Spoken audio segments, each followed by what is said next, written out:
Wow, look at that. They really pushed our porta potty down into the creek. So I know I've said it over and over again in more than one video that porta potties are just a target for vandalism, and at this point I probably sound like a broken record. But in this video we're doing a deep dive about vandalism, graffiti, and damage, because everybody likes to, for some reason, tip over toilets, write in them, spray paint them, or even light them on fire. We're gonna do our best to get this toilet out of the river, back in the truck, and back to the yard. But before that, we're gonna talk graffiti. So stick around and we're gonna get this toilet out of the river next.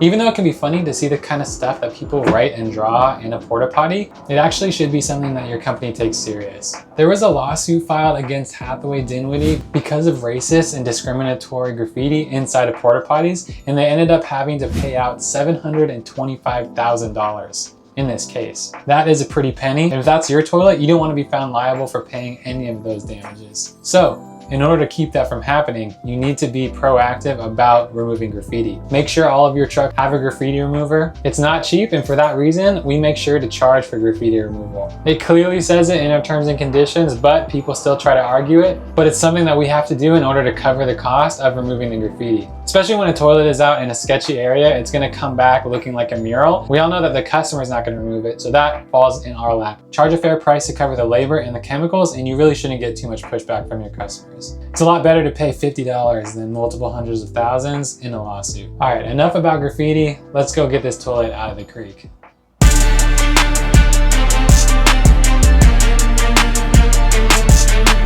This is gonna be harder than I thought to get out of the creek.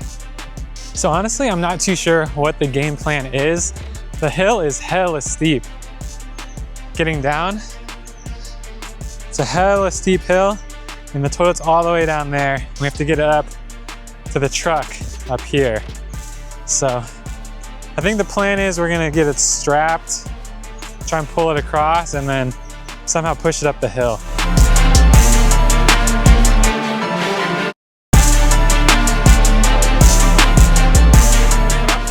All right, so we've got our straps.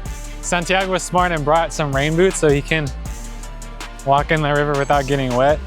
Obviously, this is just some kids messing around. They push it over the edge just to see it tumble down. But the thing that sucks for us is it takes two of us to get it out, and it's gonna take us a lot of time. And instead of doing this, we could be out doing services making money, but. Okay, ¿cuál es el plan? Hopefully all this algae in the water isn't from us, because I'm sure the toilet was full when they pushed it over. Look at it. All right, so we're gonna lift it up and put it upside down, and then he's gonna flip it towards me because it's full of water, so it's pretty heavy.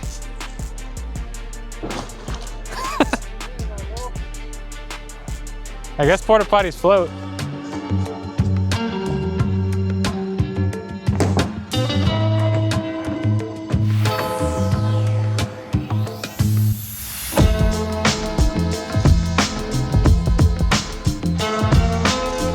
I'll bring it over here.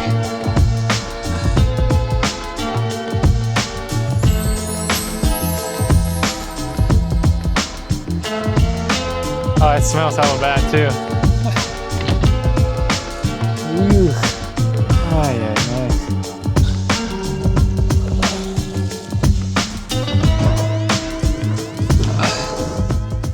All right, so we just went porta potty fishing. Hopefully that comes out. The wall's completely discolored. It's got a combo lock on it. Got all the seaweed off of it. Look at that. All right, let's take a look inside. The door is full of water too. Like the door is completely full of water. It's hella heavy. Oh God, look at that. Had 3 brand new rolls of toilet paper. It looks like it just got serviced. So all that water was inside the door. That's why it was so freaking heavy to flip over. So last week our driver went to go service his toilet and he couldn't find it. And then we called the customer and they said that it got picked up, but we know that we didn't pick it up. And then yesterday we get a call from the city saying that our toilet's in the creek, and he sent me a picture, so that solves that mystery. Yeah? There we go. Now that it's empty, we should be able to pick it up.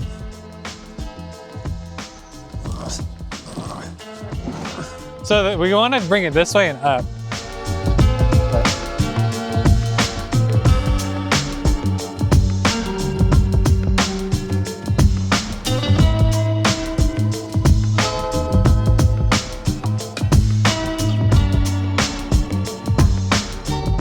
Now, honestly, I think the harder part is going to be getting it up the hill.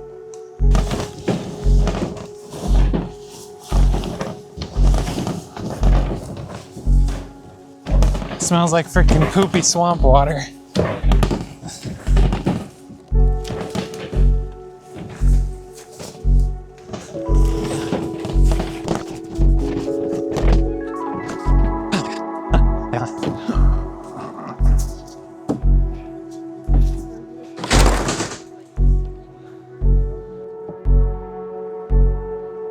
Ok, ¿apretarlo?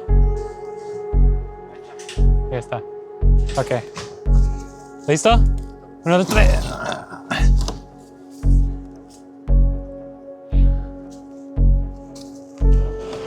So in order to make it move, Santiago's gonna lift it up and then I'm gonna push it at the same time. We're just go one step at a time. Hopefully it doesn't slide back at us. Ready? 1, 2, 3.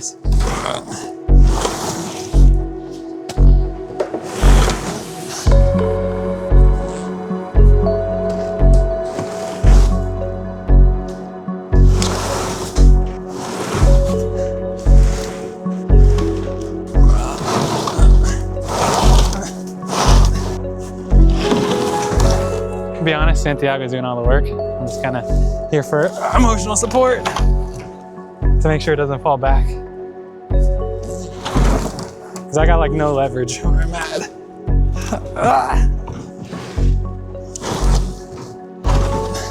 Because the hill is so fucking steep and then I have no grip. This damn seaweed keeps dripping on me. What the fuck? ¿Listo?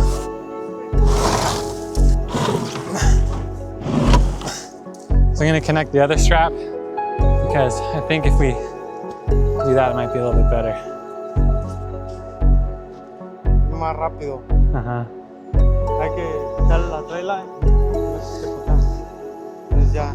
¿Tenemos otro strap? ¿Me traes uno? Sí. All right, so we're gonna turn it into a game of tug of war. Got from the top where we got some leverage and we're gonna pull it the rest of the way up. ¿Listo?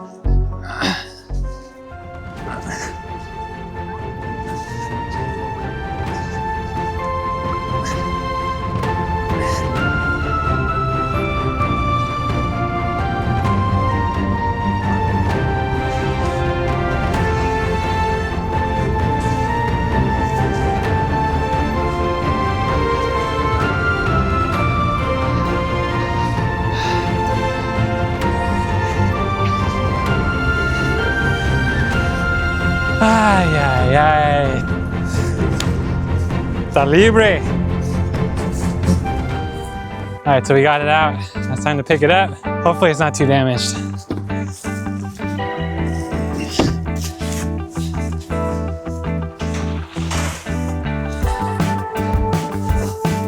Look at that knot. Got the job done. This is definitely going to turn into a construction toilet. I don't think we could send it out to an event again. I'm sure this will come out pressure washing. Definitely have to replace the sticker.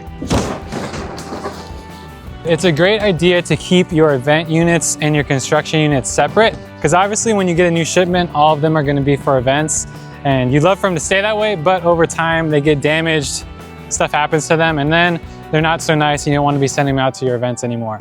So then you could classify those as construction. You keep sending the older ones out to construction projects where they're gonna get beat up, marked, pushed into a river, who knows what. But since it's already a construction unit, it's all good. And then your event units stay clean for your events. Mission accomplished. It's time to go back to the yard. All right, we're back at the yard. We've got the toilet unloaded. We're gonna give it a wash and see what it ends up looking like. There's the before.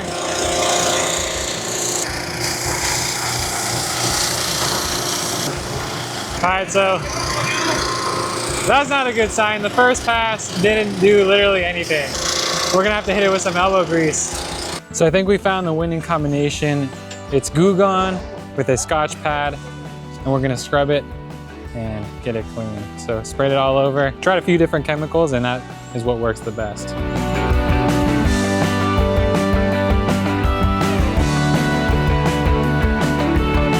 All right, so you can really see the difference after the first pass, right? The sticker looks brand new, the walls are starting to look good, but it definitely is gonna take some more work. It definitely is gonna take some more work to get it out. I'd probably say at least another hour or two in order to get it out. And also it takes a lot of chemical. So I used about half of a bottle of Goo Gone just to get that far. It's gonna take another bottle or two to get it done.